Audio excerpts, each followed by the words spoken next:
pas qu'au Moyen-Orient qu'on trouve du pétrole. Il y en a aussi en Alsace. La région de l'Outre-Forêt a même été pionnière dans l'histoire de l'exploitation des hydrocarbures par l'homme. Les habitants, marqués par ce passé, lui ont consacré un musée. La première mention du pétrole en Alsace date de 1498. Vous voyez, c'est une vieille histoire. Et sans interruption, depuis 1735 jusqu'en 1970, qui est la date de fermeture de la raffinerie, on va connaître ici toute l'évolution des techniques pétrolières, soit dans le domaine de la recherche pétrolière, dans le domaine de l'extraction pétrolière et dans le domaine du raffinage.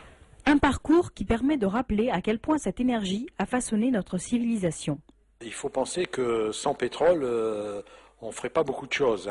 D'abord, il faut penser à l'énergie. L'énergie, c'est se chauffer. Donc le pétrole a remplacé le charbon pour se chauffer. Ensuite, il a aussi été à la base des transports. Il faut savoir que 2/3 de la consommation pétrolière sert au transport. Mais il faut imaginer aussi qu'une bonne partie de ce pétrole sert à la pétrochimie. Et la pétrochimie, c'est quoi? C'est tout ce qu'on porte sur soi, des souliers jusqu'aux lunettes.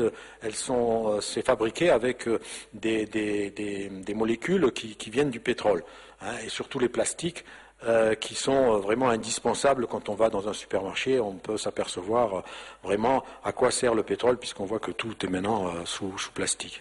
Les avantages du pétrole comme source d'énergie sont indéniables. Il est extrêmement concentré, facile à stocker et à conserver. Mais il est aussi très polluant par les gaz émis lorsqu'il est brûlé et ses réserves sont en train de s'épuiser. Voilà, le problème c'est ça, c'est que remplacer le pétrole par quoi?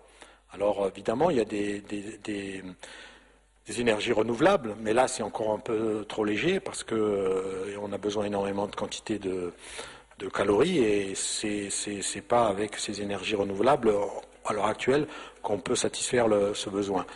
Alors il y a évidemment le nucléaire, mais ça le nucléaire c'est une histoire politique et on pourra avoir le nucléaire que d'une façon tout à fait démocratique.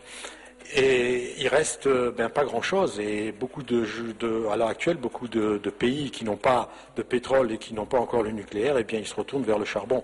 Et là, c'est encore pire parce que là, on est dans un domaine beaucoup plus polluant.